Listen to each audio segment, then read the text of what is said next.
কোরআনের সুন্দরতম অনুচ্ছেদগুলোর একটি রয়েছে সূরা জুমারে, যেখানে পাপীদের উদ্দেশ্যে বলা হয়েছে। আমার এই কথা শুনে আপনাদের কেউ কেউ হয়তো চমকে উঠেছেন। আমি বলিনি এখানে ঈমানদারদের উদ্দেশ্যে বলা হয়েছে, আমি বলেছি পাপীদের উদ্দেশ্যে বলা হয়েছে। যারা ভুল কাজ করে, এলোমেলো কাজ করে, যারা সীমা লঙ্ঘন করে। এই অনুচ্ছেদে আল্লাহ পাপীদের বর্ণনা দিয়েছেন। প্রথমে এসেছে আল্লাহ বলছেন, قل يا عبادي الذين أسرفوا على أنفسهم। তিনি তার রসুল সাল্লাল্লাহু আলাইহি সাল্লামকে বলেছেন, তিনি তাকে আদেশ করেছেন, বলুন আমার সেই বান্দাদেরকে যারা নিজেদের উপর অন্যায় করেছে। يا عبادي الذين أسرفوا على أنفسهم। এখানে কুল শব্দটির ব্যবহারে একটি চমৎকার ব্যাপার রয়েছে। আল্লাহ সরাসরি বলতে পারতেন, يا عبادي الذين أسرفوا على أنفسهم। হে আমার বান্দারা যারা সীমালঙ্ঘন করে অনেক দূরে চলে গেছো এবং ভুল কোনো কাজ করেছো, যার দ্বারা নিজের ক্ষতিই করেছো, তারা কেবল নিজেদেরই ক্ষতি করেছে। তিনি তাদের সাথে এভাবে কথা বলতে পারতেন, কিন্তু তিনি এই আয়াতটি শুরু করেছেন রসুল সাল্লাল্লাহু আলাইহি সাল্লামকে একটি আমর বা আদেশ দিয়ে। কুল يعني خاطبهم أنت يا نبي الله صلى الله عليه وسلم। কেন? কারণ আল্লাহ রসুল সাল্লাল্লাহু আলাইহি সাল্লামের দায়িত্ব হল পাপীদের স্মরণ করিয়ে দেয়া। সেই পাপীরা, এমনকি সেই পাপীদের উদ্দেশ্যেও আল্লাহ সরাসরি কথা বলছেন। আল্লাহ তাদের উদ্দেশ্যে সরাসরি কথা বলছেন। সুতরাং এখানে দুটি বিষয় ঘটছে। নবীজির কাজ হল মানুষকে আল্লাহ ও তার দ্বীনের কথা স্মরণ করিয়ে দেওয়া এবং কিভাবে আল্লাহর কাছে ফিরে আসতে হয় তা জানানো, এবং আল্লাহ আমার ও আপনার কাছে কি চান তা জানানো। এটা করার বিভিন্ন উপায় রয়েছে। এটা করার সহজ একটি উপায় হতে পারে আপনাকে অপরাধ বোধে ভোগানো। তুমি এটা করেছো, তুমি সেটা করেছো, তুমি ওটা করেছো, তুমি জানো এই পাপের শাস্তি কি? জাহান্নাম। তুমি জানো এই পাপের শাস্তি এটা, তুমি জানো আল্লাহ তোমার সাথে কি করবেন, তুমি জানো বিচার দিবসে কি ঘটবে। এমন অনেক উপায় এটা করা যায়। আমি আগামী 20 মিনিট আপনাদেরকে এই খুতবা দিতে পারতাম এবং বারবার স্মরণ করিয়ে দিতে পারতাম যে সম্ভবত আপনাদের জান্নাতে যাওয়ার কোনো সম্ভাবনাই নেই। আমি তা করতে পারতাম, কিন্তু এই আয়াতে আমি নবীজি সাল্লাল্লাহু আলাইহি সাল্লাম এবং স্বয়ং আল্লাহর কাছ থেকে ভিন্ন কিছু শিখেছি। আল্লাহ তার রসুল সাল্লাল্লাহু আলাইহি সাল্লামকে আদেশ করেছেন এমন লোকদের সাথে কথা বলতে যারা নিজেদের নিয়ে লজ্জিত, কারণ তারা পাপে নিমজ্জিত এবং তারা মনে করে আমি এতটাই খারাপ, আল্লাহ আমার সাথে কথাই বলবেন না। আল্লাহ কেনই বা আমাকে সম্বোধন করবেন? আল্লাহ তাদের উদ্দেশ্যে কথা বলেন যাদের তিনি ভালোবাসেন, যারা তার অনুগত। আল্লাহ তাদের উদ্দেশ্যে কথা বলেন যারা তার আদেশ পালন করে। আল্লাহ তাদের উদ্দেশ্যে কথা বলেন যারা হালালের উপর থাকে এবং হারামের দিকে যায় না। কিন্তু এই আয়াতে আল্লাহ কথা বলছেন আল্লাযীনা আসরাফু আলা আনফুসিহিম। আর এর চেয়ে উল্লেখযোগ্য বিষয় হলো এই আয়াতটি মক্কায় অবতীর্ণ হয়েছিল। সুতরাং এটি শরীয়তের বিধান আসার পরে আসেনি। এটা রাসূল সাল্লাল্লাহু আলাইহি সাল্লাম মদিনায় হিজরতের পরে নাজিল হয়নি, যখন আমাদের উপর রোজা ফরজ হয়েছিল এবং খাদ্যাভ্যাসের নিয়মকানুনগুলো আরো বেশি করে ব্যাখ্যা করা হয়েছিল। তাই আমরা সাধারণত যেগুলোকে হালাল ও হারাম বলে মনে করি তার বেশিরভাগই তখন ছিল না। এই আয়াতে আল্লাহ যাদের উদ্দেশ্যে কথা বলছেন তাদের মধ্যে এমন লোকও ছিল যারা চূড়ান্ত পাপে লিপ্ত ছিল। তারা এমনকি শিরকও করছিল, এমনকি মুশরিকরাও এর অন্তর্ভুক্ত, এমনকি তারাও। কারণ তারা সবাই আল্লাহর বান্দা, তারা তা উপলব্ধি করুক বা না করুক, তারা স্বীকার করুক বা না করুক, তারা তো আল্লাহরই বান্দা। আপনি হতে পারেন আল্লাহর একজন বিদ্রোহী বান্দা, যেমনটি এই আয়াতে ব্যাখ্যা করা হয়েছে। কারণ আল্লাহ যখন বলছেন হে আমার বান্দারা, স্বাভাবিকভাবেই আপনি ধরে নেন যে বান্দা হলো সে যে তার মালিকের আনুগত্য করে। তাই আপনি ভাবতে পারেন যে এখানে অনুগত বান্দাদের কথাই বলা হচ্ছে। তিনি বলেছেন يا عبادي الذين أسرفوا على أنفسهم। আমার সেই বান্দারা যারা নিজেদের উপর অন্যায় করেছে। এখানে আরো চমৎকার বিষয় হলো আল্লাহ বলেননি أسرفوا على ربكم على ربهم، অর্থাৎ তারা তাদের রব আল্লাহর বিরুদ্ধে অন্যায় করেছে বা সীমা লঙ্ঘন করেছে। তিনি তা বলেননি। তিনি বলেছেন এমনকি যখন তোমরা আল্লাহর অবাধ্য হও তখনও তোমরা আসলে শুধু নিজেদেরই ক্ষতি করো। তুমি আল্লাহর রাজত্ব থেকে কিছুই কেড়ে নাও না, তুমি কেবল নিজেরই ক্ষতি করো।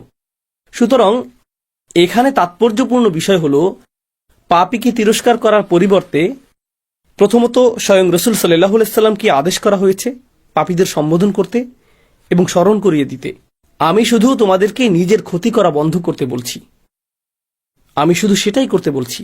الذين أسرفوا على أنفسهم। তো ধারাবাহিক এই আয়াতগুলো থেকে আমরা বেশ কয়েকটি নির্দেশনা লাভ করব এবং সেই প্রতিটি নির্দেশনার উদ্দেশ্য হল আমাদেরকে নিজেদের ক্ষতি করা থেকে বিরত রাখা। আমাদেরকে নিজেদের উপর ইসরাফ করা থেকে, নিজেদের বিরুদ্ধে অনেক দূরে চলে যাওয়া থেকে বিরত রাখা। সামনে এগোনোর আগে চলুন ইসরাফ শব্দটি নিয়ে কথা বলি। আমি বারবার পাপী শব্দটি ব্যবহার করেছি, কিন্তু এই আয়াতগুলোর আলোকে তা আসলে সঠিক নয়। শব্দটি আযনাবু বা আখতাউ নয়, তাই না? और ارتكبوا السيئات فعبر سبحانه وتعالى عن الذنوب المرتكب الذنوب بالذين أسرفوا على أنفسهم إسراف على نفسه الإسراف على نفسه তাহলে আসরাফু আলা আনফুসিহিম এর অর্থ কি? আরবিতে ইসরাফ হলো আপনি যখন স্বাভাবিক মাত্রার উপরে চলে যান। যেমন ধরুন, আপনি ইফতার করছেন আর আপনি যথেষ্ট ইফতার করতে পারেন যাতে ক্ষুধা নিবারণ হয়, কিন্তু আপনার ক্ষুধা না থাকা মানে এই না যে প্লেটে থাকা চিকেনের উপর আপনি আরো প্রতিশোধ নেবেন না। তাই আপনি আরো 6টি মুরগির রান নিলেন এবং বাকি ফ্রাইগুলোও নিলেন, অর্ধেক বোতল কেচাপ নিলেন, কারণ আপনার কাজিনও ফ্রাইয়ের দিকে তাকিয়ে আছে এবং সেগুলো তার হাতে যাওয়ার আগেই আপনাকে নিতে হবে। এভাবেই আপনি মুখে খাবার পুড়তে থাকেন। আপনার ক্ষুধা 10 মিনিট আগেই শেষ, কিন্তু আপনি এখনো খাচ্ছেন। এটাই ইসরাফ। আপনি প্রয়োজনের চেয়ে বেশি খাচ্ছেন, এটাই ইসরাফ। ইসরাফ অর্থ অতিরিক্ত। ইসরাফ অর্থ প্রয়োজনের অতিরিক্ত, যথাযথ পরিমাণের চেয়ে বেশি, রাইট? আল্লাহ প্রকৃতিকে এমনভাবে তৈরি করেছেন, শুধু আধ্যাত্মিক বা ধর্মীয় অর্থে নয়, বরং ফিতরা বা স্বভাবগতভাবেও আল্লাহ এমন ব্যবস্থাপনা তৈরি করেছেন যেখানে ইসরাফ সবসময়ই আপনার ক্ষতি করবে। অতিরিক্ত পানি পানেও আপনি মারা যেতে পারেন। অতিরিক্ত পানি একটি ভালো জিনিস। অতিরিক্ত পানি পান করার ক্ষতিকর দিকও রয়েছে। আপনার শরীরে চিনির প্রয়োজন। অতিরিক্ত চিনি সমস্যা তৈরি করে। অতিরিক্ত পরিমাণে যে কোনো কিছুই সমস্যা সৃষ্টি করে। অতিরিক্ত ঘুমও সমস্যার কারণ। অতিরিক্ত ব্যায়ামও সমস্যার কারণ। আল্লাহ যা কিছু তৈরি করেছেন সবকিছুকেই একটি সীমার মধ্যে থাকতে হয়, আর আপনি যদি সেই সীমা অতিক্রম করেন তখন কার ক্ষতি করেন? নিজেরই ক্ষতি করেন। সবকিছুতেই, জীবনের প্রতিটি ক্ষেত্রেই আপনি এবং আমি ইসরাফে লিপ্ত হতে পারি। কিন্তু কি ঘটে? মানুষ হিসেবে মাঝে মাঝে আমরা কিছু বিষয়ে ভালো করি বা অন্যান্য জিনিসের চেয়ে কিছু জিনিস বেশি উপভোগ করি। তাই যখন আমরা অন্য কিছুর চেয়ে একটি জিনিস বেশি উপভোগ করি, সেটার উপর আমরা মনোযোগ দিতে থাকি। আর যখন আপনি একটি জিনিসের উপর খুব বেশি মনোযোগ দেন, স্পষ্টতই অন্য কিছুকে উপেক্ষা করেন, তাই না? সুতরাং আপনি একটি বিষয়ে ইসরাফ করেন এবং অন্য বিষয়ে তাফরিদ করেন, তাই না? إفراط একটি জিনিস, تفريط আরেকটি জিনিস। আপনি একদিকে খুব বেশি চলে যান, অন্য কিছু বাদ পড়ে। আমি আমার অফিস ভালোবাসি, তো আপনি অফিসে যান, আপনার 3টায় বের হওয়ার কথা, আপনি বলেন না, আমি আরো 30 মিনিট থাকবো, বন্ধুর সাথে আড্ডা দিব। 4টা, 5টা, 6টা, 7টা বেজে গেল, কারণ আপনি আপনার কাজ ভালোবাসেন। সেটা দারুণ। তবে এখন আপনার পরিবার ক্ষতিগ্রস্ত হচ্ছে। আপনি তাদেরকে কোনো সময় দিচ্ছেন না। আপনার বাবা মাকে ফোন করার সময় নেই, আপনার মসজিদে গিয়ে নামাজ পড়ার সময় নেই, আপনার আর কোরআন তেলাওয়াত করার সময় নেই, কারণ আপনি সমস্ত সময় ব্যবসাতে দিচ্ছেন, তাই না? অথবা কেউ বলল, আমি শুধু আমার সন্তানদের যত্ন নিতে চাই, তাই সে তার সমস্ত সময় সন্তানদের জন্য ব্যয় করছে। এখন যেহেতু তার সবটুকু সময় সন্তানদের সাথে কাটাচ্ছে, জীবনসঙ্গীর জন্য তার কোনো সময় নেই, বাবা মায়ের জন্য তার কোনো সময় নেই, ইবাদতের জন্য তার কোনো সময় নেই, তার সময় নেই। আপনি ইসরাফ করে ফেললেন। এমনকি ভালো কাজেও আপনি ইসরাফ করতে পারেন। এটা শুধু খারাপ কাজেই নয়, ভালো কাজেও প্রযোজ্য। তারপর এমন কিছু জিনিস রয়েছে যা আল্লাহ একটি নির্দিষ্ট উপায়ে জায়েজ করেছেন। যেমন, যদি আপনি সঠিক পদ্ধতিতে করেন তাহলে এটা জায়েজ। নারী এবং পুরুষ একসাথে থাকতে পারে যদি তারা সঠিক উপায়ে তা করে। নারী এবং পুরুষের একসাথে থাকার ভুল উপায় রয়েছে, আবার সঠিক উপায় রয়েছে। এখন আপনি যদি সেই সীমাটি অতিক্রম করেন তাহলেও আপনি ইসরাফ করছেন। আপনি এমন সীমা লঙ্ঘন করছেন যা লঙ্ঘন করা উচিত নয়। সুতরাং সীমা লঙ্ঘনের বিভিন্ন ধরন রয়েছে। কখনো কখনো মানুষ সীমা অতিক্রম করে এবং তারা তা বুঝতে পারে না। এটি আরেকটি বিষয়। আমি মনে করি না যে আমি ভুল কিছু করেছি। এটি ছিল ছোট একটি পদক্ষেপ যা আরেকটি ছোট পদক্ষেপে নিয়ে গেছে, এবং আপনি কিছু বোঝার আগেই, হায়, আমি তো অনেক আগেই সীমা অতিক্রম করে ফেলেছি আর বিপজ্জনক এলাকার অনেক দূরে চলে এসেছি। আমি এখন নিষিদ্ধ এলাকায় বহু দূরে চলে গেছি। আপনি অনেক দূরে চলে গেছেন আর এখন আপনি বলছেন, হায়, আমি এলোমেলো করে ফেলেছি, কিভাবে আমি ফিরে আসব? অনেক দূরে চলে এসেছি। মজার একটা বিষয় আমেরিকার অর্থনীতিতে দেখা গিয়েছিল। যখন কয়েক বছর আগে সাবপ্রাইম মর্টগেজ সংকট হয়েছিল, তখন বলা হচ্ছিল ব্যাংকগুলো এতটাই বড় যে তা ব্যর্থ হতে পারে না, অথবা গাড়ি কোম্পানিগুলো এতটাই বড় যে ব্যর্থ হতে পারে না। অর্থাৎ তাদের ব্যর্থতা এতটাই বড় যে নিরুপায় হয়ে তা মেনে নিতে হবে। এর থেকে ফিরে আসার আর কোনো উপায় নেই। তাই আসো এই ফুটো বালতিতে আরো টাকা ঢালি, তাই না? আপনি ভাবেন, তওবা করার তুলনায় আমি অনেক বেশি পাপী, আমি ফিরতে পারবো না, সংশোধন করা সম্ভব না, এখন আমার কেবল পতনই হবে, আমার অনেক দেরি হয়ে গেছে। এটা আসলে এক ধরনের হতাশার মানসিকতা। তো আল্লাহ আমাকে এবং আপনাকে নিজেদের ক্ষতি করা থেকে রক্ষা করার জন্য প্রথম যে কথাটি বলেছেন, লা তাকনাতু মির রহমাতিল্লাহ, আল্লাহর পক্ষ থেকে আসা ভালোবাসা ও যত্ন থেকে আশাহত হয়েও না। আল্লাহ এখনো আপনাকে ভালোবাসেন, আল্লাহ এখনো আপনার প্রতি যত্নশীল। আমি রহমার অনুবাদে দয়া শব্দটি ব্যবহার করিনি, আমি ইচ্ছাকৃতভাবে ভালোবাসা ও যত্ন ব্যবহার করেছি। আমি এই খুতবাতে তা ব্যাখ্যা করতে চাই। আমি অন্যত্রও এটা বলেছি, কিন্তু এই বিষয়ে আশা হারাবেন না যে আল্লাহ এখনো আপনাকে ভালোবাসেন এবং আল্লাহ এখনো আপনার প্রতি যত্নশীল। إن الله يغفر الذنوب جميعا কোনো সন্দেহ নেই আল্লাহ সমস্ত পাপকে একসাথে ক্ষমা করে দেবেন, এর সবগুলো, তিনি সবকিছু মুছে দেবেন, সবকিছু ঢেকে দেবেন। إن الله يغفر الذنوب جميعا إنه هو الغفور الرحيم কিভাবে তিনি তা করতে পারেন? আল্লাহ বলেছেন এর কারণ একমাত্র তিনি ভুল ত্রুটির অতিশয় মার্জনাকারী এবং তিনি সর্বদা প্রেমময় ও যত্নশীল। এটাই প্রথম চিকিৎসা যা আমার প্রয়োজন। দ্বিতীয়টি, আর এই সব কিছু আমি আপনাদের সাথে শেয়ার করছি কারণ আমরা মনে করি রমজান মাস হলো আল্লাহর কাছে প্রত্যাবর্তনের মাস, তাই না? আর রমজানের 2/3 চলে গিয়েছে। এখন আপনাদের অনেকেই ভাবছেন, হায়, রমজানে তো আমি কিছুই করিনি। এত বড় একটা সুযোগ ছিল, রমজানের প্রস্তুতি নিয়ে, রমজানকে সর্বোচ্চ কাজে লাগানো নিয়ে এত আলোচনা হলো, এখন 20টিরও বেশি রোজা চলে গেল, আমি কিছুই করতে পারিনি। আমি এমনকি নামাজও কাজা করেছি, আমি আমার খারাপ অভ্যাসগুলো ছাড়তে পারিনি, আমি শুধু ভুল করেই চলেছি। আর এখন রমজান মাস প্রায় শেষ, কিন্তু আত্মতৃপ্তি লাভ করার মতো আমার কিছুই নেই। ঠিক যেমন আমরা বলি আত্মতৃপ্তি লাভ করার মতো আমার জীবনে কিছুই নেই, আমি সব নষ্ট করে ফেলেছি। এখন আমরা রমজানের ক্ষেত্রেও সেটাই বলছি। রমজান হলো 1 মাসে আমাদের জীবনের সারসংক্ষেপ, আর রমজানের এই 2/3 শেষ হয়ে যাওয়াটা অনেকটা এরকম, আমার জীবনের অনেকটা সময় চলে গেছে, এখন আমি কি করতে পারি, তাই না? প্রতিবার শেষ 10 রাতে আপনি শুনেন যে আপনাকে আরো বেশি কিছু করতে হবে, আরো বেশি করতে হবে। আমি ভাবছি আমি তো ন্যূনতম বাধ্যবাধকতাও পূরণ করছিলাম না, আর এখন আরো বেশি করতে হবে। বাদ দেই, আমি আর এর মধ্যে নেই, আমার অনেক দেরি হয়ে গেছে। এটা ভালো মানুষদের জন্য, এই শেষ 10 দিন এবং এই সমস্ত প্রণোদনা, এগুলো ভালো মানুষদের জন্য। আমি তো এই দলেই পড়ি না। প্রথমত, আল্লাহর রহমতের উপর আশা হারাবেন না। আল্লাহ ক্ষমাশীল। বলবেন না, রমজানের প্রথম 20 দিনে আমি কতই না খারাপ কাজ করেছি, হঠাৎ করেই আল্লাহ কেন এটা মেনে নেবেন যে আমি শেষ 10 রাতে ভালো হয়ে গেলাম? কেন তিনি এটা মেনে নেবেন? এটা ঠিক যেন আমাদের জীবনের শেষে অবস্থা। আমরা যদি জীবনের বেশিরভাগ অংশ পাপে কাটিয়েও থাকি, আল্লাহ তবুও আমাদের সব কিছু পরিবর্তন করার, ফিরে আসার একটি সুযোগ দিচ্ছেন। তারপর তিনি বলেছেন, দ্বিতীয় বিষয়টি হল وأنيبوا إلى ربكم সর্বান্তকরণে ফিরে আসো। إن الإنابة العودة إلى الله قلبا যখন আপনি অন্তর দিয়ে আল্লাহর দিকে ফিরে আসেন, একেই বলা হয় ইনাবাহ। অন্তর থেকে আপনার প্রভুর কাছে ফিরে আসুন। এটা গুরুত্বপূর্ণ, তার কারণ এর মানে আপনি বাকি সবার কথা শোনা বন্ধ করুন। তার কথা শোনা বন্ধ করুন যে বলে তুমি কখনো ভালো হবে না, আল্লাহ তোমাকে কখনো ক্ষমা করবেন না। আপনার জীবনে এমন লোক আছে যারা এমন কথা বলে থাকে, আল্লাহ তোমাকে কখনো ক্ষমা করবেন না। এমন মানুষ আছে যাদেরকে আপনি দেখেন এবং বলেন, আরে ওই ব্যক্তি আল্লাহর কতই না নিকটবর্তী, আর আমি যখন নিজেকে তার সাথে তুলনা করি, নিজেকে খারাপ মানুষ মনে হয়, কারণ উনি আসলে একজন ভালো মানুষ। তার সাথে আমার তুলনা হয় না, তার সাথে আমার তুলনা হয় না, তাই না? তো তারা আপনাকে ছোট না করলেও আপনি তাদের সব ভালো কাজ করতে দেখেন আর নিজের দিকে তাকিয়ে বলেন, এসব করে লাভ কি? আমি কখনোই ওই ব্যক্তির পর্যায়ে পৌঁছতে পারবো না। কোনো একজন এসে বলল, মাশাআল্লাহ, আলহামদুলিল্লাহ, আমি এই মাসে 2য়বারের মতো কোরআন খতম করলাম, আর আপনার অবস্থা এমন, আমি তো ফাতিহাও পড়িনি। কিন্তু আপনি তা আর বলেন না। আপনি এমন যে আমি কখনোই এই মানুষগুলোর নাগাল পাবো না, এই লোকেরাই জান্নাতে যাবে। আমি তো মনে হচ্ছে রাস্তার অন্য পাশে রয়েছি, বিপরীত দিকে এগিয়ে যাচ্ছি, তাই না?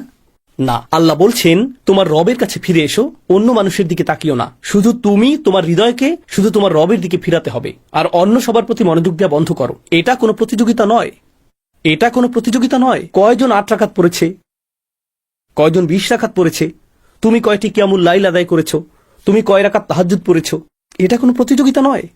এটা কোনো প্রতিযোগিতা নয়, এটা অন্য কারোর সাথে তুলনা নয়।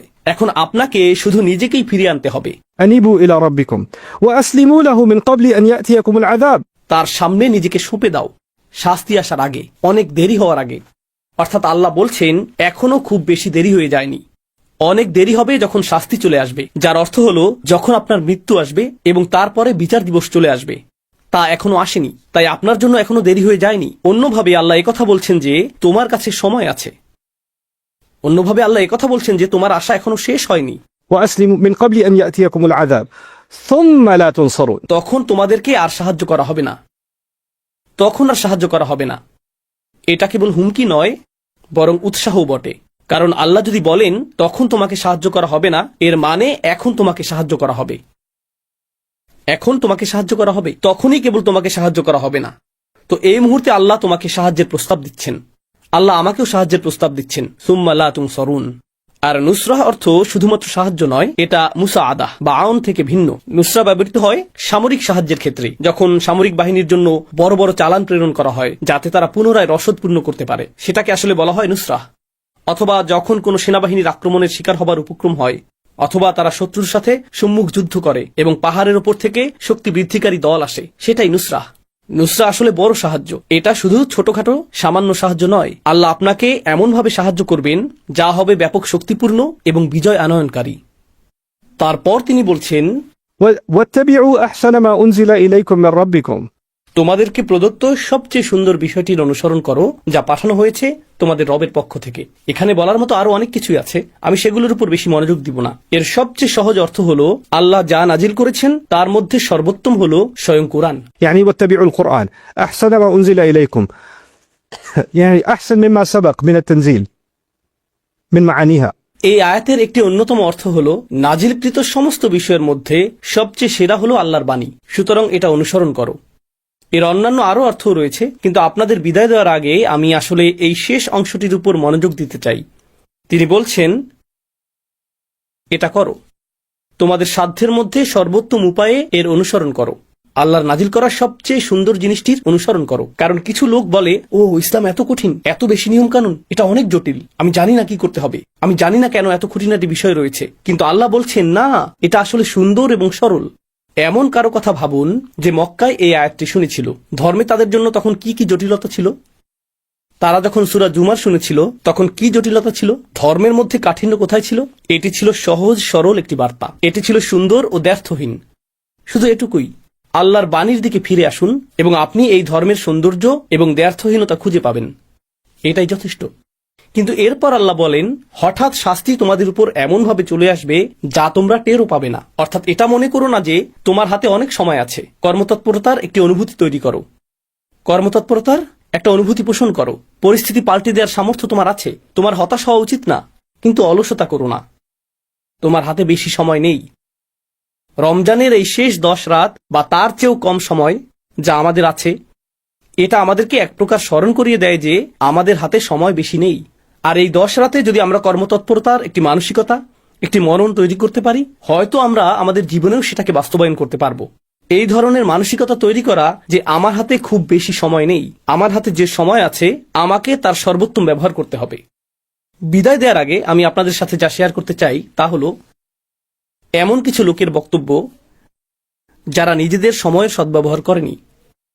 আর আল্লাহ বলেছেন, আমি চাই না তোমরা এদের অন্তর্ভুক্ত হও, কিন্তু যদি তোমরা এদের অন্তর্ভুক্ত হও, একসময় তারা এই কথা বলবে যখন অনেক দেরি হয়ে যাবে। أن تقول نفس يا حسرة على ما فرطت في جنب الله। অর্থাৎ এরকম মানুষ অবশেষে বলবে, ইয়া হাসরাতা, অদ্ভুত উক্তি করবে তারা, ইয়া হাসরাতা, يعني حسرت على ما فرطت في جنب الله। আপনি এভাবে বলতে পারেন, আমার আফসোস রয়েছে, আমার আক্ষেপ রয়েছে, আল্লাহর উদ্দেশ্যে আমি যা করিনি, আমার কমতি আছে, আমি যথেষ্ট করতে পারিনি। কথাটা এভাবে বলাটাই প্রত্যাশিত ছিল, কিন্তু আল্লাহ বলেছেন, يا حسرة كأنه يخاطب العاقل، আরবি ভাষা এটাকে বলা হয় استعارة مكنية। সহজ ভাষায় এর অর্থ হলো সে বলবে, ও আমার আফসোস। বাংলাতে এটা বোধগম্য অর্থ প্রদান করে না, ও আমার আফসোস। আপনি যখন ডাকেন, আপনি কোনো বস্তুকে ডাকেন না। আফসোস হলো একটি বস্তু, একটি অনুভূতি। আপনি একজন মানুষকে ডাকেন, আপনি একজন মানুষকে ডাকেন। এই আয়াতে আপনি একটি অনুভূতিকে ডাকছেন, আর সেই অনুভূতিটা কি? আমার আফসোস, আমার আক্ষেপ। আল্লাহ বলছেন, তোমার ভেতরে যেন আরেকটি মানুষ বাস করে, যে তোমার ভেতরেই থাকে, যার সাথে তুমি সারাক্ষণ কথা বলো। আর তোমার ভেতরের সেই সত্তাটি যেন তোমারই আরেকটি অংশ, যে শুধু আক্ষেপই প্রকাশ করে।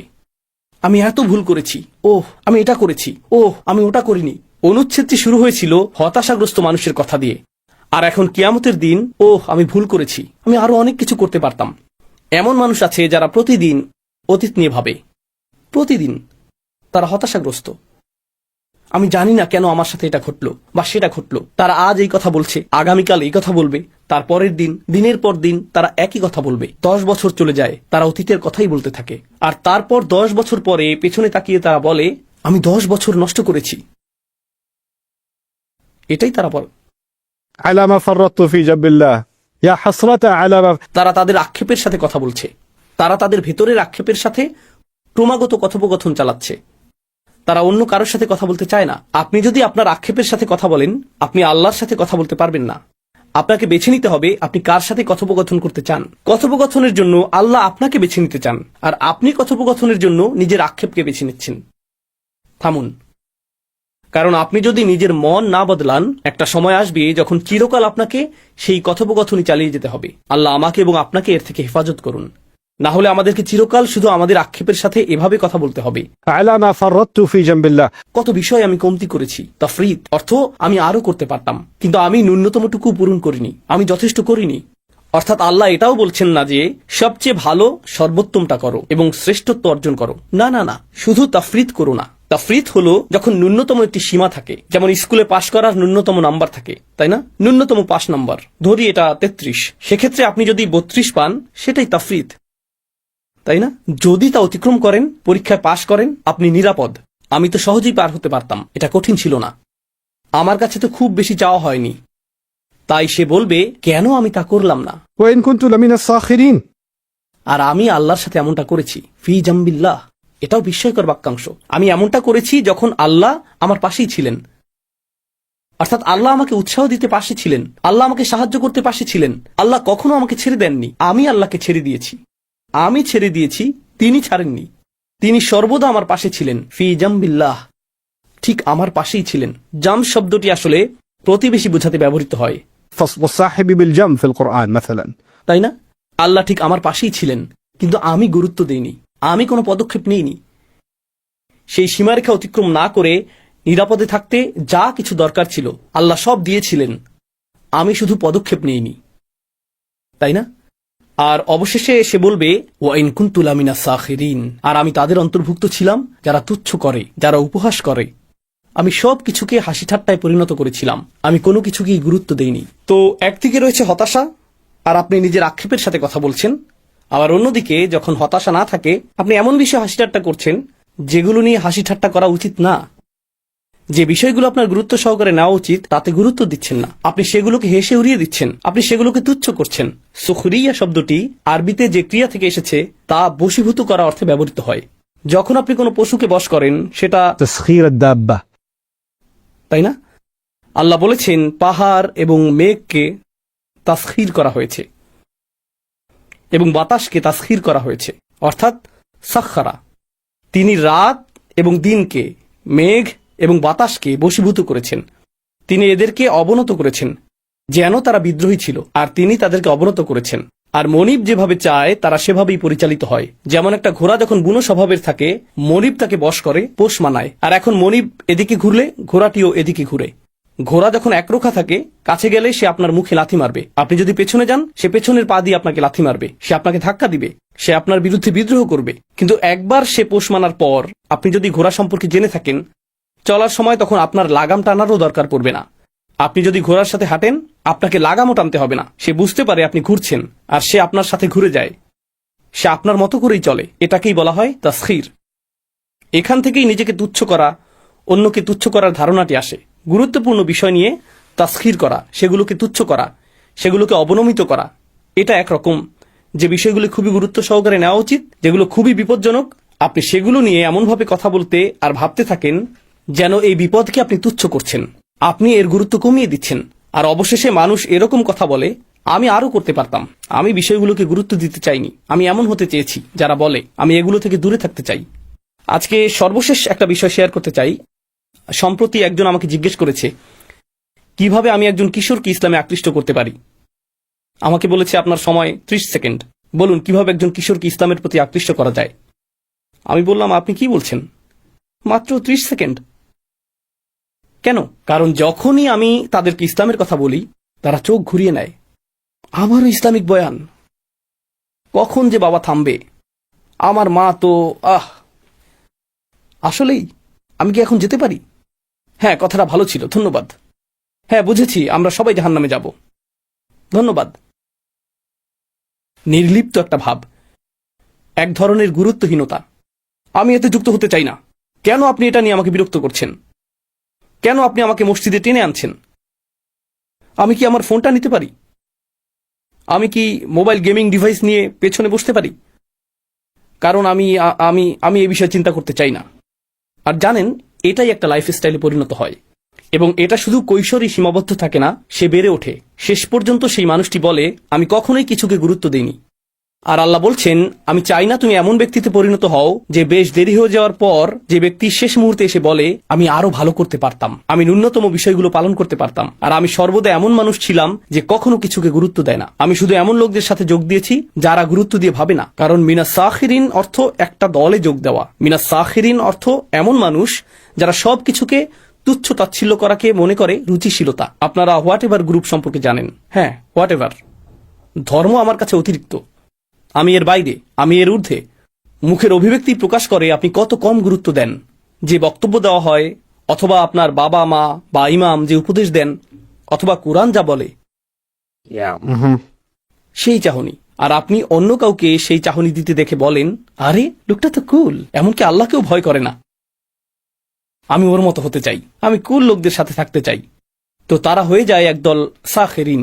আর সে বলে, আমি তাদের মধ্যে ছিলাম যারা সাখেরিন। এটা এরকম যে আমি নিজের স্বতন্ত্র সত্তা হারিয়ে ফেলেছিলাম। আমি শুধু নির্বোধ সঙ্গীর সাথে বেছে নিয়েছিলাম। আর যত বেশি সময় আমি তাদের সাথে কাটালাম, আমি তাদের একজন হয়ে উঠলাম। আমি তাদের সাথে যোগ দিয়ে তাদের একজন হয়ে উঠলাম। আর এই স্বীকারোক্তি কিয়ামতের দিন সে প্রদান করবে। আল্লাহ আমাদেরকে এরকম হওয়া থেকে হেফাজত করুন। আল্লাহ আমাদের সন্তানদেরকেও এরকম হওয়া থেকে হেফাজত করুন। আমি আরো দোয়া করি, আল্লাহ যেন আমাদেরকে আক্ষেপকারী মানুষে পরিণত না করেন। কারণ আমরা রমজানের শেষ কয়েকদিন বা শেষ কয়েক সপ্তাহের পূর্ণ সদ্ব্যবহার করিনি। তাই সামনে আসন্ন দিনগুলোর পুরোপুরি সদ্ব্যবহার করুন। এটা মনে করবেন না যে রমজান মাস শেষের দিকে। নিজের জন্য আপনার ভাবা উচিত, আজকে থেকেই রমজান শুরু হয়েছে। এভাবেই আপনার ভাবা উচিত, রমজান এইমাত্র শুরু হয়েছে। আর আপনি মনে করবেন এবছর রমজান মাস 30 দিনের না, এটা শুধু এই 9 দিনের। এটুকুই যথেষ্ট। আর এই মনোভাব অক্ষুণ্ণ রাখুন। আল্লাহ আপনাকে সেই শক্তি, প্রেরণা এবং সামর্থ্য দান করুন যাতে আপনি সর্বোচ্চ চেষ্টা করতে পারেন এবং নিজের কল্যাণ লাভের উদ্দেশ্যে নিজেকে পরিবর্তন করতে পারেন। بارك الله لي ولكم في القرآن الحكيم ونفعني وإياكم بالآيات والذكر الحكيم.